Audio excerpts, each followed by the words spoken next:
Our secret taste recipe is to cook with lemon care. Kutti's Healthy Samayal. Hello friends, welcome to Kutti's Healthy Samayal. Be positive, be healthy. நம்ம சேனலை subscribe பண்ணாதவங்க subscribe பண்ணிவிட்டு பக்கத்தில் இருக்க bell பட்டனை click பண்ணிக்கோங்க.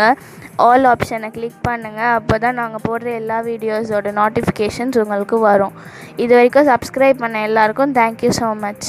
நாம் இன்றைக்கி ரொம்ப சூப்பரான டேஸ்டியான சென்னா கிரேவி டிஃப்ரெண்ட்டாக செய்யலாம். இது ரொம்பவும் டேஸ்டியாக இருக்கும். இது போல் நீங்கள் சப்பாத்திக்கு செஞ்சு கொடுத்தீங்கன்னா யாருமே வேண்டான்னு சொல்ல மாட்டாங்க. அந்தளவுக்கு ரொம்பவும் டேஸ்டியானது. நம்ம டேஸ்ட்டோட சீக்ரெட் ரெசிபியே cooking with love and care. இது போல் எப்போவும் செஞ்சு பாருங்கள், செம்ம டேஸ்ட்டாக இருக்கும் எல்லா ஃபுட்டுமே. இப்போ வாங்க இது எப்படி செய்யுதுன்னு பார்த்துக்கலாம். இதுக்காக ஒரு பேன் வச்சு 2 ஸ்பூன் அளவுக்கு எண்ணெய் ஆட் பண்ணிக்கிறேன். எண்ணெய் சூடான பிறகு இதில் கொஞ்சமாக மசாலா ஆட் பண்ணிக்கலாம். அதாவது 2 கிராம்பு, 1 ஸ்டார் ஃப்ளவர், கொஞ்சமாக பட்டைத்துண்டு இதுதான் ஆட் பண்ணியிருக்கேன். இது கூட 2 வெங்காயம் பொடியாக கட் பண்ணி ஆட் பண்ணிக்கலாம். இதை நம்ம கொஞ்சமாக வதக்கிக்கலாம். ரொம்ப வதங்கணும்னு அவசியம் கிடையாது, கொஞ்சமாக நமக்கு கலர் ட்ரான்ஸ்ஃபர் ஆனால் போதும். இப்போ இது நல்லா வதங்கிடுச்சு. இது கூட அதே அளவுக்கு 2 தக்காளி பொடியாக கட் பண்ணி ஆட் பண்ணிக்கிறேன். இதையும் நாம் வதக்கிக்கலாம். இதெல்லாம் சேர்ந்து நமக்கு ஒரு 75% வதங்கினா போதும், ரொம்ப வதங்க வேண்டாம். ஏன்னா நம்ம மிக்சியில் அரைக்க தான் போகிறோம். இப்போ இந்த அளவுக்கு வதங்கியிருக்கு. ஸ்டவ் ஆஃப் பண்ணி இதை ஆற வச்சுக்கலாம். இது ஒரு மிக்ஸி ஜாரில் ஆட் பண்ணி நம்ம பேஸ்ட்டாக அரைச்சி எடுத்துக்கலாம். அடுத்தது அதே கடாயில் ஒரு 3 ஸ்பூன் அளவுக்கு எண்ணெய் ஆட் பண்ணிக்கிறேன்.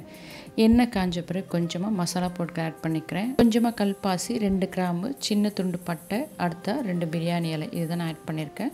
இது கொஞ்சமாக நமக்கு சூடான பிறகு அரைச்சி வச்சுருக்க பேஸ்ட் இதோட ஆட் பண்ணிக்கலாம். இதை ஆட் பண்ண பிறகு கொஞ்சமாக தண்ணி ஆட் பண்ணி மிக்ஸி அலசி அதையும் ஆட் பண்ணி நல்லா வதக்கி விட்டுக்கலாம்.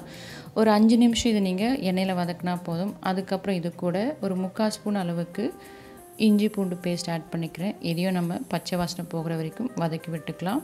இது நல்லா நமக்கு வதங்கி இப்போவே நல்ல ஒரு ஃப்ளேவர் கொடுக்கும். இந்த ஸ்டேஜில் நாம் தேவையான மசாலா பொருட்கள் ஆட் பண்ணிக்கலாம். இது கூடவே ஒரு 1/2 ஸ்பூன் அளவுக்கு மஞ்சள் ஆட் பண்ணிக்கிறேன்.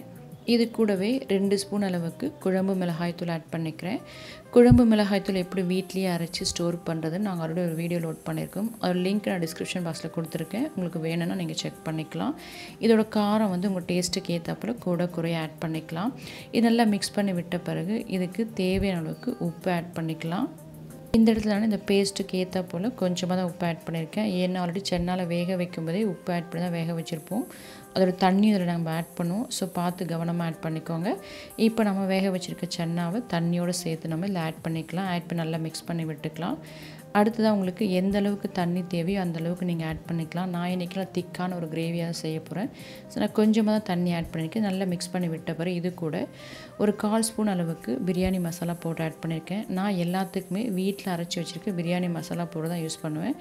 உங்களுக்கு தேவைன்னா நீங்கள் கரம் மசாலா பவுடர் ஆட் பண்ணிக்கலாம். இந்த பிரியாணி மசாலா பவுடர் எப்படி அரைக்கிறது நாங்கள் ஆல்ரெடி ஒரு வீடியோ லோட் பண்ணியிருக்கோம். அதோட லிங்க்கும் நான் டிஸ்கிரிப்ஷன் பாக்ஸில் கொடுத்துருக்கேன். உங்களுக்கு வேணுன்னா நீங்கள் செக் பண்ணிக்கலாம். அடுத்த இது கூட ஒரு பச்சை மிளகாய் ஆட் பண்ணி மிக்ஸ் பண்ணி விட்டுக்கலாம். கடைசியாக பச்சை மிளகாய் ஆட் பண்ணும்போது ஒரு ஃப்ளேவரும் டேஸ்ட் ரொம்ப நல்லாயிருக்கும். இதுக்கப்புறம் நமக்கு திக்கான கிரேவியாக வர வரைக்கும் கொஞ்சமாக நீங்கள் ஒரு 5 நிமிஷம் மிக்ஸ் பண்ணி விட்டாலுமே நல்லா திக்காகிடும். பாருங்கள் இந்த அளவுக்கு திக்காகிடுச்சு. எனக்கு இது கரெக்டாக இருந்தது. ஸோ இப்போ நான் இறக்கிறதுக்கு முன்னாடி கொஞ்சமாக கொத்தமல்லி இலைகள் ஆட் பண்ணி நல்லா மிக்ஸ் பண்ணி விட்டு ஸ்டவ் ஆஃப் பண்ணிக்கலாம். இப்போ நம்ம இதை சர்வ் பண்ணிக்கலாம். இது சப்பாத்தி, இட்லி, தோசை, ஒயிட் ரைஸ் கூட ரொம்ப டேஸ்டியாக இருக்கும். நல்ல திக்கான கிரேவியாக செய்யும்போது உங்களுக்கு டேஸ்ட் ரொம்ப சூப்பராக இருக்கும். ஃப்ளேவர் ரொம்ப நல்லாயிருக்கும். எப்பவும் ஒரே மாதிரி செய்யாமல் இது போல் ஒரு முறை செஞ்சு கொடுங்க, செம்ம டேஸ்ட்டாக இருக்கும். முக்கியமாக நம்மளோட டேஸ்டோட சீக்ரெட் ரெசிபியை cooking with love and care. இந்த சீக்ரெட் ரெசிபியோடு நம்ம செய்யும்போது நாம் குக் பண்ணுற எல்லாமே டேஸ்டியாக தான் இருக்கும். நீங்களும் ட்ரை பண்ணி பாருங்கள். இதில் சேர்க்குற உப்பு, காரம் எல்லாமே உங்கள் டேஸ்ட்டுக்கு ஏற்றா போல் கூட குறைய ஆட் பண்ணிக்கோங்க.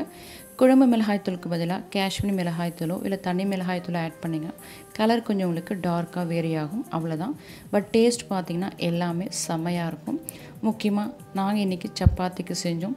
ஸோ ஒரு சப்பாத்தி சாப்பிட்றவங்க கூட மேலும் மேலும் வேணும்னு கேட்பாங்க. அந்த அளவுக்கு டேஸ்ட் செம்மையாக இருக்கும். நீங்களும் இது போல் செஞ்சு பாருங்கள். செஞ்சு பார்த்துட்டு உங்கள் டேஸ்ட், உங்கள் எக்ஸ்பீரியன்ஸ் எங்களுக்கு கமெண்ட் பண்ணுங்கள். மறக்காமல் லைக் பண்ணுங்கள். ஃப்ரெண்ட்ஸ் அண்ட் ஃபேமிலிக்கு ஷேர் பண்ணுங்கள். தொடர்ந்து சப்போர்ட் பண்ணுங்கள். தேங்க்யூ.